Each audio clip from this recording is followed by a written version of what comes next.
ampun, beribu-ribu ampun, geng. Ya Allah, hai.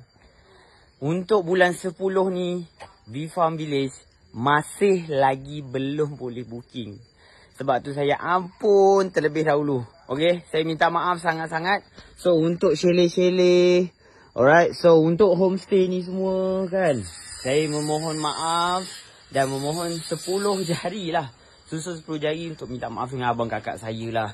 Sebab V-Farm Village masih lagi tak boleh nak tidur. So, tapi kalau abang kakak saya, okay, nak healing-healing, nak lepak-lepak, santai-santai, mandi dekat kolam. Okay, ada 2 kolam.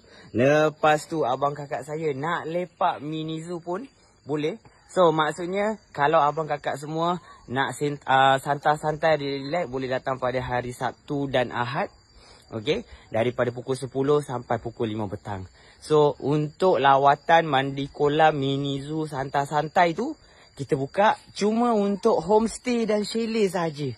Kita masih lagi tutup untuk bulan 10 ni. So abang kakak saya harap abang kakak jangan bersedih. InsyaAllah kita dah selesai masalah kita akan beritahulah kepada abang kakak saya. So untuk abang kakak saya, kalau nak masuk ke V-Farm, tiket masuk dia dalam RM20 untuk dewasa. Kalau kanak-kanak pula, okey, kanak-kanak pula dalam RM15. Yang mana yang nak datang ke V-Farm Village, kita buka daripada pukul 10 sampai pukul 5 petang. Okey, Assalamualaikum, santai dulu.